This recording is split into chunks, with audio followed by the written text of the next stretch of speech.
வணக்கம். இன்னைக்கு நம்ம பார்க்க போற சமையல் ஒரு அருமையான கவுனி அரிசி வச்சு, அதாவது கருப்பு கவுனி அரிசி வச்சு இனிப்பு இடியாப்பமும் கார இடியாப்பமும் எப்படி செய்யலாங்கிறத பார்க்கலாம். ஊற வைக்கிறதுல இருந்து அரைச்சு வதக்கி எப்படி செய்யலாங்கிறத ஸ்டெப் பை ஸ்டெப்பா சொல்லியிருக்கேன். ஸோ வாங்க எப்படி செய்யலாங்கிறத பார்க்கலாம். இப்போ நம்ம கருப்பு கவுனி அரிசியில் இடியாப்பம் எப்படி செய்யலாங்கிறத பார்க்கலாம். இதுக்கு பார்த்தீங்கன்னா நல்ல 1 டம்ளர் அளவுக்கு கருப்பு கவுனி அரிசி எடுத்திருக்கேன். அதே டம்ளரில் 1/4 டம்ளர் அளவுக்கு நம்ம இட்லி அரிசி, சாதாரண இட்லி அரிசி எடுத்திருக்கேன்.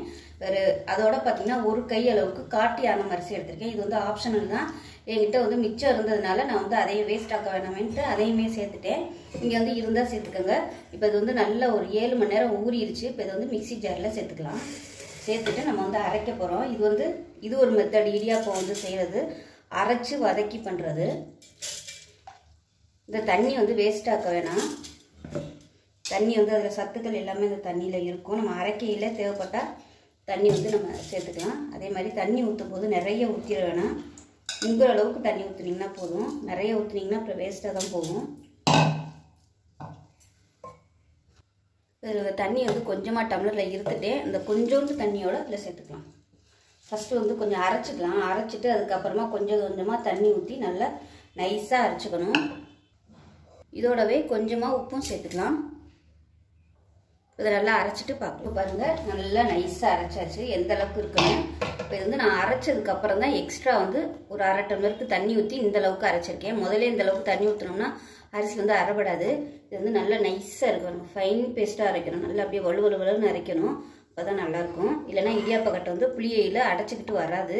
முதலே தண்ணி ஊற்றிட்டிங்கனாலும் உங்களுக்கு வந்து ஒழுங்காக வந்து நைஸாக அரைக்காது. அதனால் ஃபஸ்ட்டு நல்லா ஒரு அரைப்பதம் நல்லா அரைச்சிட்டு அதுக்கப்புறமா கொஞ்சம் கொஞ்சமாக தண்ணி ஊற்றி இந்த அளவுக்கு அரைச்சி எடுத்துக்கலாம். இப்போ ஒரு பேன் வச்சுருக்கேன். கேஸ் ஆன் பண்ணிட்டேன். அது வந்து கொஞ்சமாக எண்ணெய் விட்டுக்கலாம்.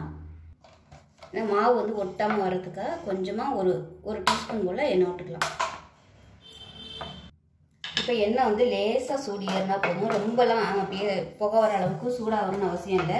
இப்போ நான் வந்து நம்ம அரைச்சி வச்சுருக்க அந்த கவுனி அரிசி மாவை வந்து கொஞ்சம் கொஞ்சமாக அப்படியே அதில் சேர்த்துக்கலாம்.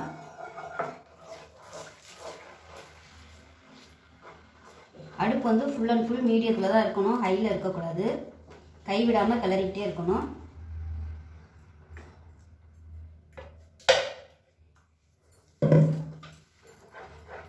நேரம் ஆக ஆக நல்லா அப்படியே கெட்டி ஆகிட்டே வரும். அதனால் கைவிடாமல் கிளறணும். இப்போ நான் வந்து கையை எடுத்தேன்னா அங்கங்கே அப்படியே கட்டி தட்டிடும். அதனால நான் கைவிடாமல் கிளறிட்டு இருக்கேன். அங்கங்கே அந்த மாதிரி தான் அப்படியே திரண்டு வரும். எல்லா மாவும் வெந்துருச்சுன்னா ஒன்று சொன்னாப்புல எல்லாமே சேர்ந்து வந்துடும்.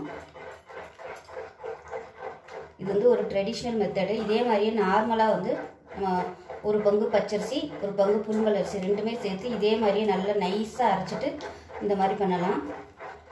இந்த மெத்தடில் பண்ணும்போது நல்லா சாஃப்டாக வரும்.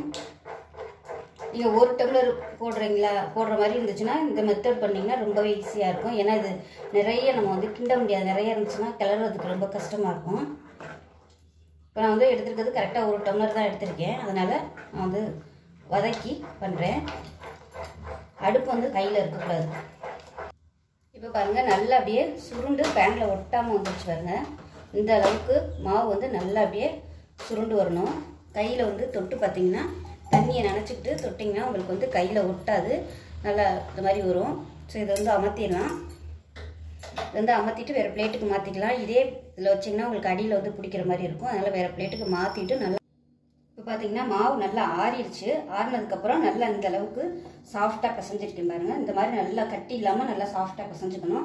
இது வந்து கொஞ்சம் மாவு வந்து பாதி, அதாவது 3/4 பதம் தான் வெந்திருக்கும். அதனால் கொஞ்சம் வந்து நம்ம கையில் ஒட்டுற மாதிரி தான் இருக்குது. அதனால் தண்ணியை தொட்டுக்கிட்டு நம்ம வந்து கொஞ்சம் கொஞ்சமாக நம்ம நார்மலாக இடியாப்பத்துக்கு எப்படி நம்ம இப்போ எடுத்து நம்ம இது பண்ணணுமோ அது மாதிரி எடுத்துக்கலாம்.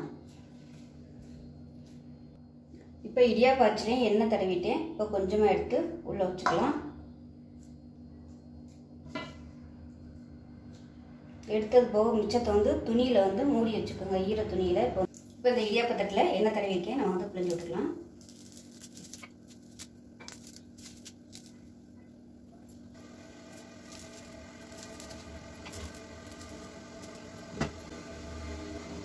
இப்போ ரெடி ஆயிடுச்சு. இப்போ நம்ம ஆவியில் வச்சு வேக விட்டு எடுத்துக்கலாம். தண்ணி நல்லா கொதிக்குது, வச்சிடலாம். இது வந்து ஒரு 10 நிமிஷம் ஆகும். நார்மலாகவே இந்த மாதிரி பாரம்பரிய அரிசிகள் எல்லாமே வேகிறதுக்கு வந்து நேரம் ஆகும். அதனால் ஒரு 10 நிமிஷம் ஆகும் வேகிறதுக்கு. வெந்ததுக்கப்புறம் பார்க்கலாம். இப்போ நல்லா ஒரு 10 நிமிஷம் ஆயிடுச்சு. எப்படி இருக்குன்னு பார்க்கலாம். கையில் ஒட்டலை, நல்லா சாஃப்டாக வெந்துருச்சு. எடுத்துடலாம். இப்போ பாருங்கள், அருமையான இடியாப்பம் ரெடி ஆயிடுச்சு.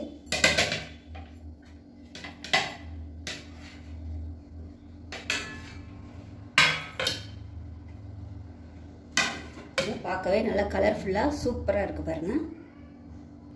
இப்போ இதே மாதிரியே எல்லாத்தையும் பிழிஞ்சிட்டு பார்க்கலாம். இப்போ பார்த்தீங்கன்னா இடியாப்பம் வந்து எல்லாமே நான் உதுத்து வச்சுருக்கேன். லேசாக சுடுதண்ணி தெளிச்சிட்டிங்கன்னா உங்களுக்கு நல்லா உதிரி உதிரியாக வந்துடும். இப்போ வந்து நம்ம தாளிச்சிக்கலாம். இதில் வந்து இனிப்பு செய்கிறதுனால நீங்கள் தேங்காய் பால் ஊற்றி சாப்பிட்டுக்கலாம், இல்லை தாளிச்சிட்டு தேங்காய் சட்னி வச்சு சாப்பிட்றதுனால சாப்பிட்டுக்கலாம். இப்போ நான் வந்து தாளிக்க போகிறேன். இப்போ ஒரு கடாயை எடுத்துக்கலாம். இப்போ கொஞ்சமாக எண்ணெய் விட்டுக்கலாம்.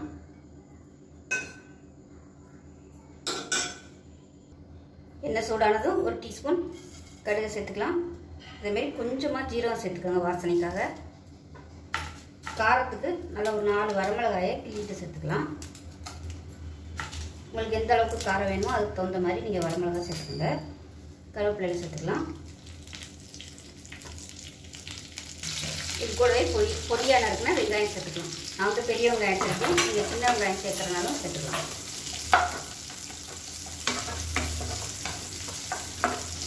கொஞ்சமாக உப்பு சேர்த்துக்கலாம். இப்போ நம்ம உளுந்து வச்சுருக்கிற கவுனி அரிசி இடியாப்பத்தை சேர்த்துக்கலாம். 1-2 உளுந்து இருந்தாலும் நம்ம இப்போ எண்ணெயில் போட்டு கிளறையில் நல்லா உதிரியாக வந்துடும். நான் வந்து கொஞ்சம் தான் போட்டிருக்கேன். இது வந்து இனிப்புக்கு தனியாக எடுத்து வச்சுக்கலாம். இப்போ நல்லா பரட்டி வச்சுக்கலாம். இப்போ இதில் வந்து நீங்கள் முட்டை சேர்க்குறதுனாலும் சேர்த்துக்கலாம், நல்லாயிருக்கும். இப்போ சுகர் பேஷண்ட்டுக்கு வந்து இந்த ரெசிபி ஒரு அருமையான ஒரு காலையில் சாப்பிட்றதுக்கான ஒரு சூப்பரான ஒரு பிரேக்ஃபாஸ்ட்னே சொல்லலாம். ரொம்பவும் ஹெல்த்தி, சுகர் லெவலும் ஏறாது, நல்லா பசி தாங்கும். இந்த வெங்காயத்தோட இந்த பெரிய வெங்காயத்துக்கு பதிலாக நீங்கள் சின்ன வெங்காயமும் சேர்த்துக்கலாம். இனிப்பு சேர்க்க பிடிக்காதவங்க அந்த மாதிரி காரமாக செஞ்சு சாப்பிட்லாம். கவுனி அரிசியில் கஞ்சியாக சாப்பிட்றது கூட ஒரு சிலருக்கு சாப்பிட போர் அடிக்கும், டேஸ்ட் ஒரு மாதிரியாக இருக்கும். இது வந்து நல்லாயிருக்கும், டேஸ்ட் நார்மல் இடியாப்பம் மாதிரியே இருக்கும். இதில் வந்து நான் காட்டு யானை அரிசியும் சேர்த்துருக்கேன். ரொம்பவே ஹெல்த்தியாக இருக்கும். அதுவுமே சுகர் வந்து கண்ட்ரோல் பண்ணுறதுக்கு ரொம்ப சூப்பராக இருக்கும். ஸோ நீங்கள் வந்து நான் வந்து இன்றைக்கி இன்ஸ்டண்ட்டாக எப்படி மாவு வந்து நம்ம அரைச்சி வதக்கி பண்ணுறதுன்னு காமிச்சிருக்கேன். இன்னொரு வீடியோவில் வந்து நம்ம ஸ்டோர் பண்ணி வைக்கிற மாதிரி மாவு வந்து எப்படி தயார் பண்ணுறதுங்கிறது வந்து நான் இன்னொரு வீடியோவில் போடுறேன். அது செஞ்சு வச்சுக்கிட்டோம்னா நம்ம எப்போ வேணாலும் சாப்பிட்லாம். சுகர் பேஷண்ட்டாக இருக்கிறவங்க கொஞ்சம் கொஞ்சம் இந்த மாதிரி செஞ்சு சாப்பிட்டிங்கன்னா நல்லாயிருக்கும். புட்டு செய்யலாம், இந்த மாதிரி இடியாப்பமும் செய்யலாம். இதில் பார்த்தீங்கன்னா நான் மிச்சம் இருந்த மாவில் கொலக்கட்டையும் பண்ணி வச்சுருக்கேன். அது உப்பு கொலக்கட்டைன்னு சொல்லுவாங்கள்ல, அது மாதிரி இது உண்மையிலே ரொம்பவே சூப்பராக இருக்கும். நம்ம நார்மல் இடியாப்பம் வந்து அதாவது வெள்ளை அரிசியில் வந்து கொலக்கட்டை செஞ்சால் எப்படி இருக்கும் அதே டேஸ்ட்டு தான் இருக்குது. இதில் தேங்காய் துருவி போட்டு பிடிச்சி வச்சுருந்தோம்னா அருமையாக இருக்கும். போயிலையும் வரையிலையும் எடுத்து சாப்பிடலாம், அருமையாக இருக்கும். வித்தியாசமே இல்லை, நல்லா அருமையாக இருக்குது இந்த கொலக்கட்டை.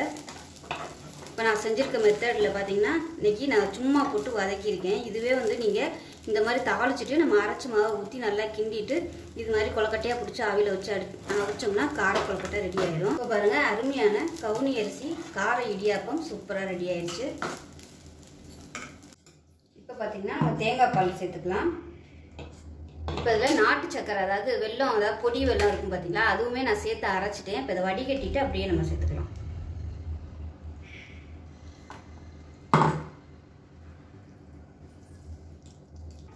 இப்போ இதை நல்லா கிளறி விட்டுக்கலாம். இப்போ கொஞ்சம் தண்ணியாக இருந்தாலும் நேரம் ஆக ஆக அது வந்து நல்லா உள்ளே இழுத்துக்கிறோம். கவுனி அரிசிக்கு வந்து ஸ்வீட் சேர்த்து பண்ணையில் அதோட டேஸ்ட்டு சூப்பராக இருக்கும். அதுவும் நம்ம வெல்லம் போட்டிருக்கோம், அருமையாக இருக்கும். அது நேரம் ஆகவும் நல்லா அப்படியே நம்ம சாப்பிட்ற பதத்துக்கு சூப்பராக வந்துடும். அவ்வளோதான், வெல்லம் போட்ட கவுனி அரிசி இனிப்பு இடியாப்பம் ரெடி ஆயிடுச்சு.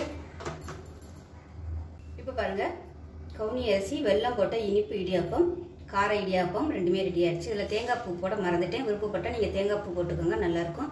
அவ்வளோதான், ரொம்பவும் ஆரோக்கியமான ஒரு ரெசிபி. டின்னராகவும் எடுத்துக்கலாம், பிரேக்ஃபாஸ்ட்டாகவும் எடுத்துக்கலாம். சுகர் பேஷண்ட்டாக இருக்கவங்க கண்டிப்பாக இது மாதிரி செஞ்சு சாப்பிடுங்க. சுகர் வந்து நல்லா கண்ட்ரோல் ஆகும், உடம்பும் ரொம்ப ஹெல்த்தியாகவும் இருக்கும். ஸோ இந்த வீடியோ பிடிச்சிச்சுன்னா லைக் பண்ணுங்கள், கமெண்ட் பண்ணுங்கள், சேனலை சப்ஸ்கிரைப் பண்ணுங்கள், பக்கத்தில் உள்ள பெல் பட்டனை ப்ரெஸ் பண்ணுங்கள். நன்றி.